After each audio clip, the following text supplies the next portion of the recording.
disconnected. 35 minutes to 12 o'clock. Oh, 35 minutes. Hey, good morning. Good morning, Pastor. Praise God na nandito tayo. May akala ko walang mag-attend dahil umaambun at umulan. Pero as I have said, the Lord is really good. And I want to be a good man, sabi nung kanta. The steps of a good man are ordered by the Lord. How I wish. Sana ako yung good man palagi. Yan po ang pangarap ko, yung palagi good man ako. Yan. At ganda ang loob ng Diyos, at least hindi siya nagkamali. Yung mga nandito, na hindi nabinag sa ampun at ulan, nakikita ko buwa ko ng mga gaganda ng pinagin ninyo. Talagang well design ni God, hindi bumaliktad. Kasi ang hindi lang papasok dyan yung mga baliktad na rin, nandito yung butas.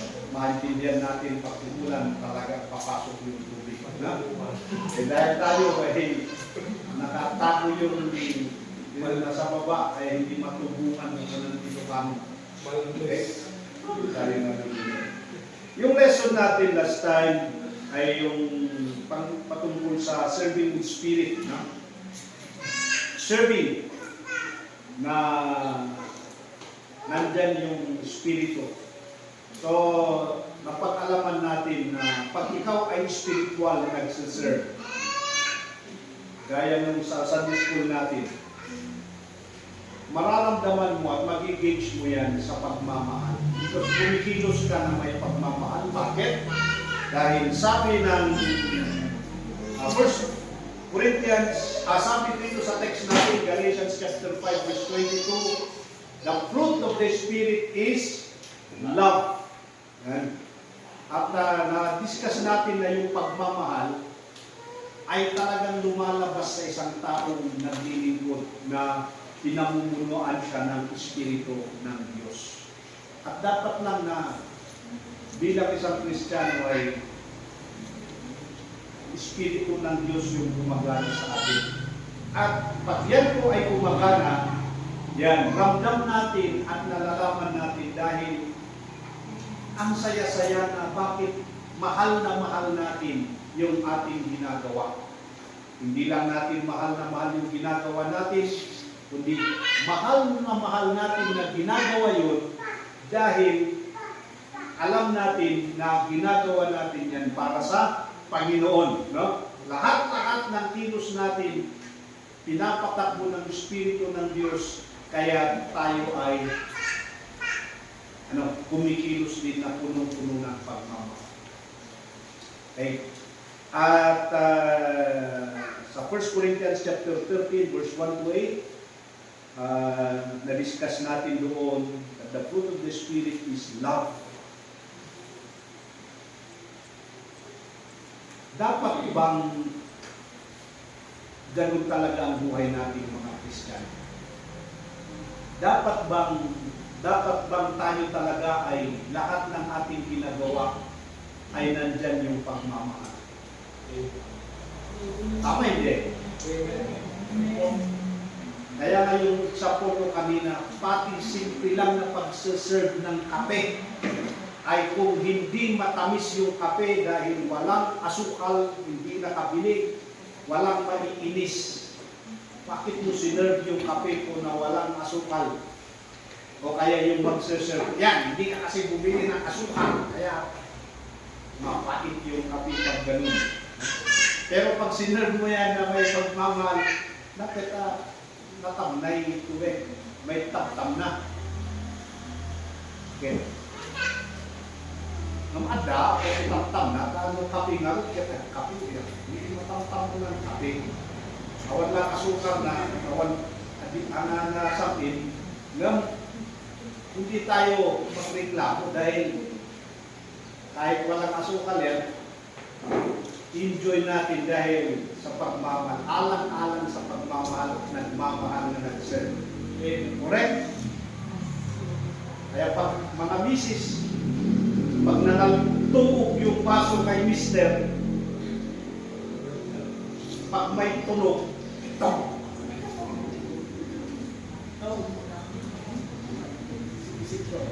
Nangyayari ba yun? Bakit na mawawala yung sarap tamis ng kape. Pero pag puno-puno yan, walang question. No? Dahil nakikita mo doon yung nagmamahal niya. Itong pagmamahal ng Diyos, John 3:16, kung ang Diyos naman tignan natin, halimbawa yung pagmamahal. For God so loved. Bakit hindi niya sinabi na lang na, for God loved the world? Bakit meron pa yung salitang so loved? Sa Ilocano, gapo iti kastalaunay. Kastalaunay. Una yun. Dahil sa ganyang pagmamahal, sa talagang pagmamahal. Alam niyo, napakahalaga yung salitang so love. So. Kasi, ang mundo naman talaga kung tutuusin, hindi kalabing-labing ang mundo na ito. Hindi dapat maamahalin. Right. O walang dahilan para mahalin ang mundo ito. Yung mundo refers to sa atin. No? Lahat na. Yan yung cosmos. Kasi, kung tignan mo, mula pa lang ng Genesis, kung ako man siguro, kung ako ang Diyos, kung sakaling ako sana yung Diyos, taong umiiral. Ano? Anong dahilan na mahalin mo ang Diyos na ito na sinira ng diablo? Yung tao na nilalang mo, bumaliktad. Hindi niya pinakita yung pagmamahal niya sa iyo, pagsunod sa iyo, kundi ang sinunod pa doon, yung yawa. Yan mo naging expression ng mga yawa dyan, demonyo yun. Yung sabihin. Si Baby mo, narinig ko yan. Misteng yawa, sabi niya, bakit yawa yung tao niya? Demonyo ang yawa. Di ba, Miss Ilongga? Oh. Di ba, yawa? Di ba, alam mo? Oh, demonyo. Bisaya. Kaya, nang nasira ang mundo, anong gana mong mahalin ganyan na mundo na yan? Hindi nyo maramdam. Pag tumanda kayo, iwan ko lang kay tatay, hindi tayo pare-pare, pero pag tumanda ka na, lalo pag tumanda ka sa spiritual, no? Makikita mo kung gaano hindi nakaaya-aya ang mundo, maramdaman mo. Pag kayo pang mga edad, ang dami mong maisip na ma-enjoy ninyo dito sa mundo. Sa totoo lang, nung nasa edad kung kagaya ninyo. Pero pag tumanda ka na rin, parang sa tagal mong nabuhay na Kristiyano, sa maraming encounters mo, nakakapagod makipaglaban. At kung minsan may isip-isip mo na lang, pag nandyan ako, hindi na ako umiyak, hindi na ako masasaktan, meron na akong peace of mind, hindi na ako mapapagod sa isip. Lahat-lahat masaya na. Ikaw ang nakikita ko. Ganun ang maisip mo. Lumiliwanag ang langit. Lumalaki yung pagmamahal mo sa langit. Sumasama at sumasama ang tingin mo sa mundo. Yung pagmamahal sa mundo, nawawala na. Hindi na masaya. Opo. Ganyan. Nagbabago din. Lalo pag talagang hinahangad mo na mabuhay ka ng banal. Sa harapan ng Diyos. Marami kang struggles. kunting pagkakamali mo, naiinis ka na nagkamali ka. Ang panalangin mo nababago na. Hindi ka gaya ng parang, Lord, bigyan mo ka ng ganito, bigyan mo ka ng ganito. Nantokin sa ugaling matanda na. Ayaw ako kung umabot na kayo dyan. Alagang ganyan. Lord, gusto ko ganito. Noon yun. Pero pag nagkaedad-edad ka, wala na. Hindi na ganun. Lord, patawarin mo ako sa ginawa ko. Lord, bakit ko nagawa yun? Lord. Pero, nung bata-bata ka, may Lord yung mga kino-confess ko pag nagkaedad-edad ka na, parang okay lang. Pero bumibigat sa'yo yun. Dahil sa pagtagal mo sa paglingkod sa Diyos, yung pagmamahal mo sa Diyos, lalong nade-develop mo, napapalapit ka may umiinit yung relasyon mo sa Diyos. Nagiging mahal na mahal mo ang Diyos sa mga karanasan mo sa buhay, nakikita mo yung nagandalog ng Diyos sa iyo, yung pagmamahal niya. Tapos doon, dahil napapamahal ka, naiisip mo, ayaw mong suklian yung pagmamahal ng Diyos sa atin na hindi maganda. Ganun lang. Ewan ko sa inyo na kapareho kong puti-puti ng buhok. Pero ganyan. Ganyan ang totoo. Sa atin, tingnan nyo, usisayin ninyo ang buhay ninyo, mga Kristiyano. Naibibigay nyo ba yung sagat? Naibibigay nyo ba yung talagang karapat-dapat, kanais-nais na klase ng buhay na kung saan ang Diyos ay masaya na tinitignan kayo? Meron ba kayo niyan? Pag sabihin mong hindi, kung minsan na hindi ko na pinapansin eh. Kung minsan na hindi ko alam, nakakalimutan kung Kristiyano ako. Pagkagising ko ng umaga, wala, hindi ko na namapalaya na Kristiyano pala ako. Pag ganyan ang sagot at pumasok sa isip mo yan, alam mo, dapat makita mo dyan, wow, sa kabila ng ganito ako, God love me so much. Yan yung sabi, so love. Grabe, wala akong rason na sabihin ko, dapat na mahalin mo ako. Kundi makikita mo, Lord, salamat at minahal mo ako. Diba? Kung ihambing ninyo yung pagmamahal na yan, kung ihambing nyo sa pagmamahal ng tao, wala sa mag-asawa, sa mga friends, hindi mo masabi yun na ganun kasi sa tao talagang kung maaari malimos siya eh. Kailangan mahalin mo ako dahil minsan sabihin mo din bakit? Ang hirap mo ang mahalin. Oo. Dinik-didik mo na yung puso ko. Mahirap nang lumabas, wala nang mapiga, nakatas ng pagmamahal. Tuyong-tuyo na yung puso mo sa iyo. Pero alam nyo sa Diyos, hindi. Talagang nagpuumapaw. Oo. Yan yung salitang soul love. Soul love.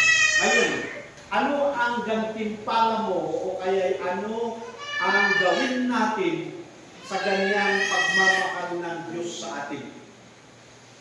Niligtas niya tayo sa kanyang pagmamahal at binago niya tayo sa kanyang pagmamahal. In return, ano ang nagagawa natin? Hindi ko na hingin na tumayo kayo at sagutin nyo yun. Sagutin mo sa isip mo bilang isang Kristiyano. Ngay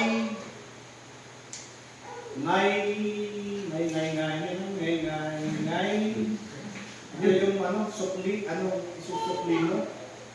May pangalitaw hindi eh. May response mo. Na. Kapag lumipangad mo met ng nambod, ng pirmil nambod, ako Diyos yan, ay at-aton. Nandiyan mo. Mait lang. Okay.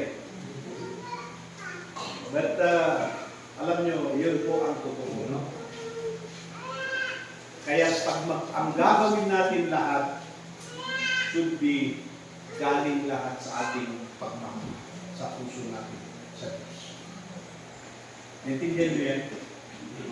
Nandito tayo sa lahat, hindi dahil mahal si Pasko, mahal natin si Pasko, mahal natin yung kapatid natin. Oo, totoo yan. Pero nandito tayo dahil mahal na mahal natin ng Diyos. Di ba? Dapat na gano'n. Amen. Second, na fruit of the Spirit, serving the Spirit, dapat na meron itong joy, ligaya. Nehemiah chapter 8 verse 10, parang yung sinabi ni Nehemiah sa mga tao ng Diyos noon, mga Hudyo, kasama niya ng Hudyo, sabi niya, then he said unto them, go your way, eat the fat and drink the sweet, and send portions unto them to whom nothing is prepared, for this day is holy unto the Lord. Never ye be sorry, for the joy of the Lord is your strength.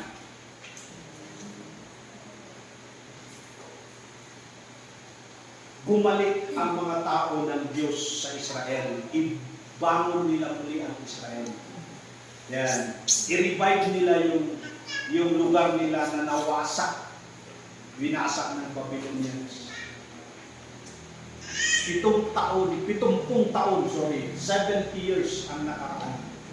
At bumalik sila para bangon nila yung templo at yung pader ng Jerusalem. At ito ang sabi ni Nehemiah. Paano ninyo magagawa yan? Paano ninyo magagawa? Galing kayo sa pagiging alipin. Anong meron kayo para ma-revive ninyo yan?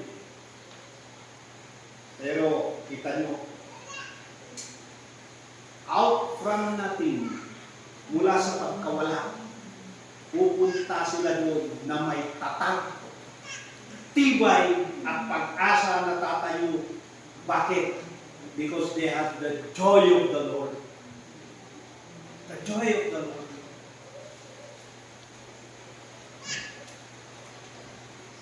Nung bata kami noon, hindi ko alam itong joy na talaga dahil walang pakuluto kami. Bunso. Nung hindi ko pa alam, kakain kami, bakit ang bibilis ng mga kuya kong kumain? Tapos pag natapos sila, akong naiwan. Sabi ng mama ko, ano na yan? Ayos mo yan. Inayos ko na ata, madali lang makayos. Nilagay ko sa lapa ko. Alis na ako, huwag kang alis, hugasan mo yan. Bakit ako na naman? Ako na hugas ng pan. Hugasan mo yan, nakapaglarit lang mo. Nagbuhugas ako.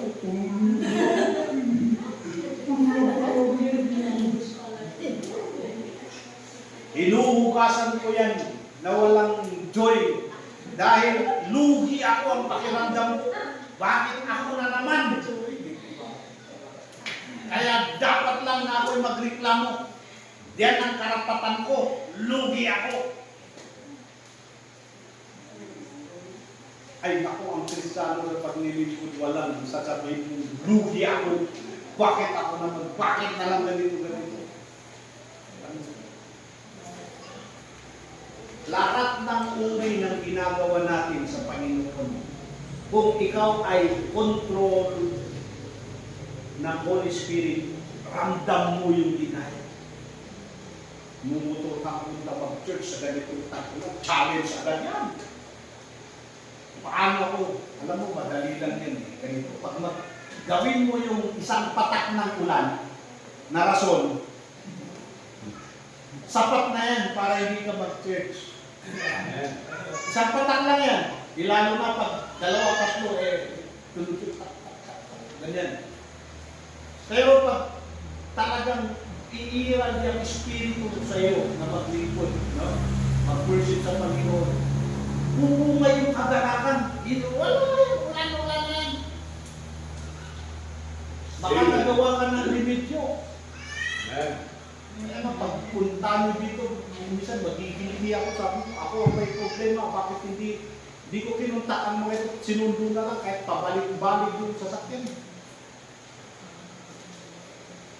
Pero sa ibang banda, sa isang dako makikita ko, yan ang mga may galak na maglingkod. Hindi naging dahilan na hindi ka makapaglingkod dahil lang sa ulan. Sabi ko nga, kung idahilan mo yan, sapat na yung isang patak lang na narinig mo. Ay, umulan! Sabi na! Oo, sapat na yan. Pero pag may joy ka talaga, lead by the Holy Spirit, bunga ng Holy Spirit, tumatak yung ulan ba? Sunod-sunod na yung narinig mo, anong iniisip mo? Paano kaya ako makakapunta? Solusyon ang hinahanap mo. Ay, ito ang gamitin ko. Ay, ganito ang gawin ko. Ayan. Totoo yan? Ayan. Maraming dahilan at malakas ang dahilan. Pero pangligaya na yan, hindi napipigilan ng dahilan yan. Ang paglingkod sa Diyos. Hindi ka manlulumo. Ang ka nga pumapoy, hindi ka manghihina. Kasi sabi nga dito, the joy of the Lord is your strength. Lahat ng mahirap, natatabunan yan ng ligaya ng Diyos. Kita mo, ibig na mag-reklamo kung bakit, Lord, bakit? Sana man lang tuyo, bakit dilis ang ulam ko? Ambisyon mo, bangus, bigla kang walang pera, pambili ng bangus, lumiit na, naging tuyo. Lumiit pa, naging dilis. Sige, litin mo pa yung dilis, maging puros. Pag talagang walang led by the Spirit, yung magpireklamo ka ng dito, di ba, anak mo ako, bakit mo ako pinapay maging ganito? Pero kung nandyan yung leading ng Holy Spirit, yung joy, hindi yung maging, Lord, thank you, ang meron ako dito.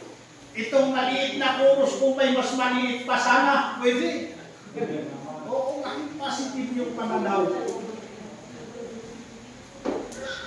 Bakit?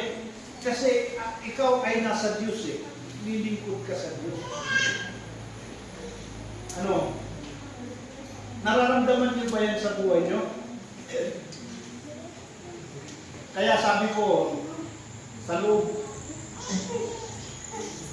ng bahay niyo, nakikita niyo yan. Paano kayo sa bahay ninyo?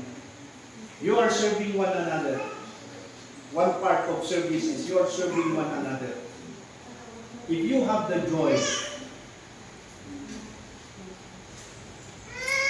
mararamdaman yan ng mga kasama niyo.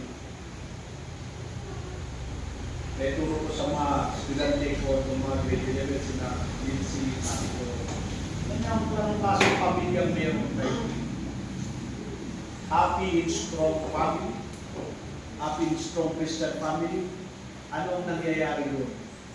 Meron bang ganito o meron bang nangyayari sa inyo? Christ-centered yung mga ganyan. Halos pareho din yan. Led by the Spirit, Christ-centered. Pero pag sa loob ng bahay, walang peace. Alam niyo yung peace. Ang alam niyo lang sa amin, papis-pisan ng buhay. Ilocano. Kung wala kayong nararamdamang peace, alam nyo na yung pamilya, hindi yan under the leading of the Holy Spirit. At magulo eh.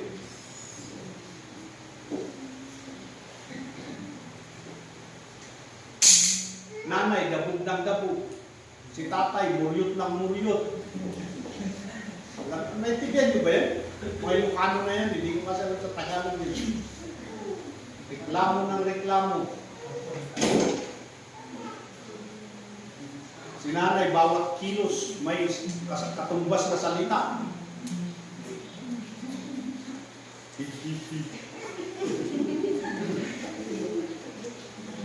Hindi ako nagpapasakit ng loob dito. Yan ang ano eh.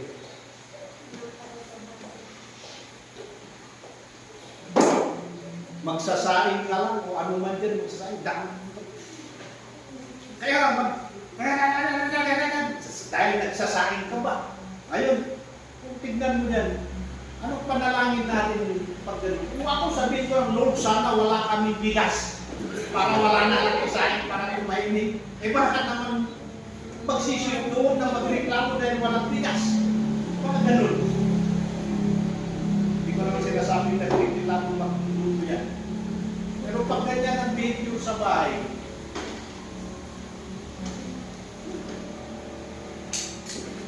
wala na Christianong family. Wala na yung serving spirit. Diba ang ganda yung loob ng bahay, yung lahat ng kumikilos doon, anumang tao doon, puro nakahilig. Di ba maganda? Ano? Ikaw, lalo kung narinig mo yung nagtatrabay, kumakanta pa o isip na ko kanila dahil sa papamusic yan. Ngayon lang yan, nag-music ka na. Sabi ko, si Isa siguro yan. Tumayo ako ng wala, pray ako. Labas ko, nakita ko si Mrs. na may music siya na nagtratrabaho sa kitchen. Sabi ko, oh, talaga. Hindi maganda. Pero kung ang bahay, parang tuminalya lahat, puro tahimik na nakasuot na man. Hindi yata bahay itong napasukan ko, funeral home siya ito.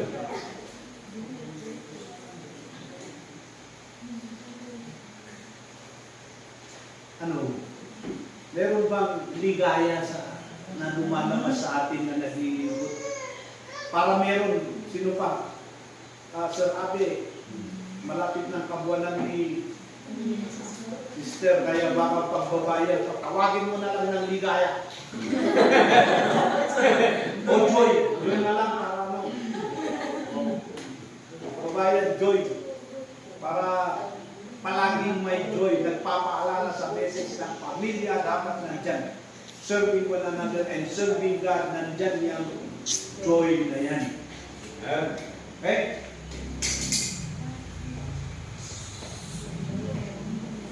Tanong mo itong mga tayo itong pupunta ka na magtrabaho ako dito Jeremiah, wala man lang kadala-dala unless nung lang bandang huli na nag-declare itong si Antasersis na nagsabi Israel, punta kayo doon. Baka nyo kuha kayo ng kahoy. Nagsulat ako sa mga governors. Nagbigay sila ng kahoy. Pero yung wala ka, anong saya mo doon? Dapat wala. Pero ito ang Nehemiah ng sabi, kayo!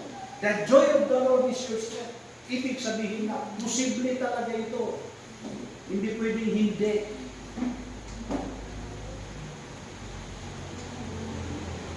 Kita nyo si nanay, panay ang aray-kinis yan, pero pag sinundo yan, nandito yan.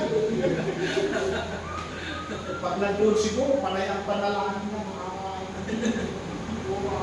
pag nandito yan, nakayuti, testimony pa yan, hingiti. May iniindang na sakit, sabi niya.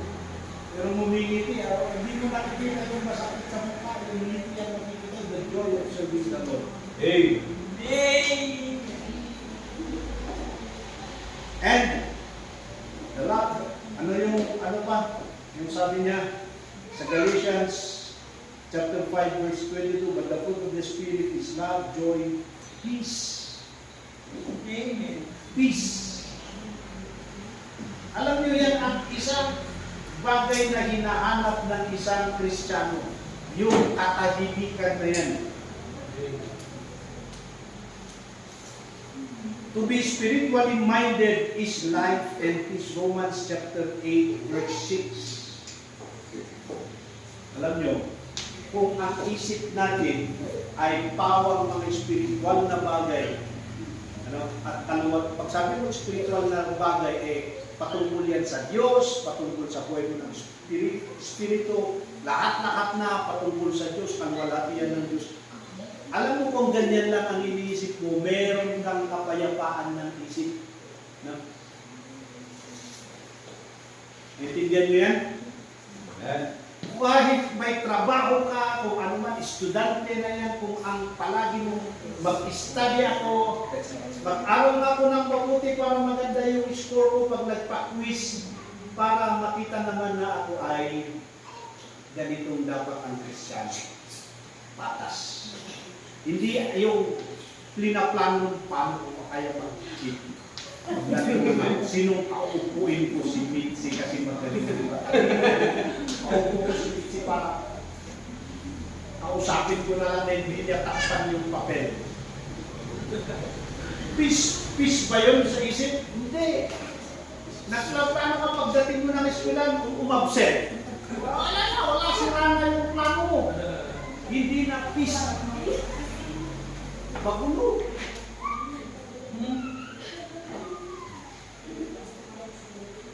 O agree yan si Serato dahil na-gandal ang mga ito sinaga. Jessica, matatalino mo mga yan.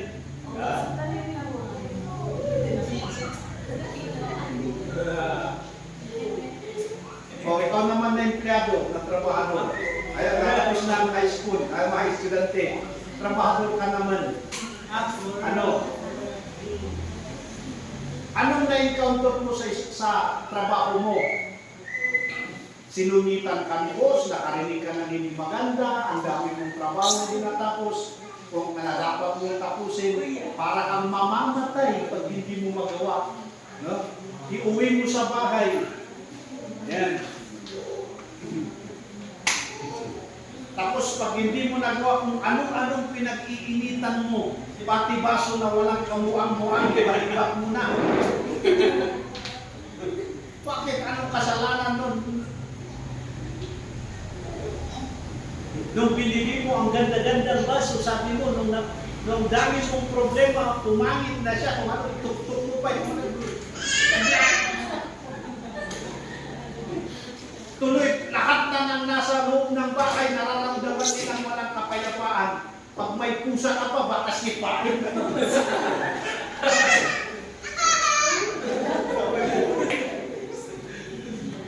Yung aso mo na gaganyan-ganyan ang butot na hinahaplos mo, magalit ka mo, kakarang-karang. Bakit ganun? Anong mas? Yan ang bunga na walang peace. You are not living and under the leading of the Holy Spirit. Kaya kung minsan, sabi ko, kikita ko din kung minsan yung pressure kay Mrs. sabi ko. Minsan sabi ko sa isip ko, yun kasi, sino kasi nagsabing nandyan ka sa school na yan?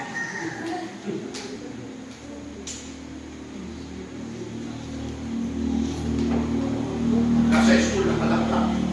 May kasi na ako. Babalik mo lang. Pag mo isa pa kay laptop, mag-iikot daw, pag hindi lang, bubuluhin ka. Balik na ito ng mga ito, hindi ko alam na. Bakit?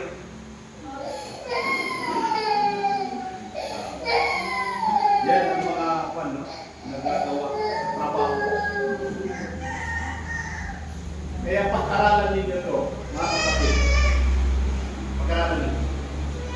Pag lumalabas ang behavior mo, ang ugali na hindi Kristiyano ugali, hindi na ayon dito, alam mo na ang buhay mo ay hindi, ang araw mo na yan ay hindi kinokontrol ng Holy Spirit.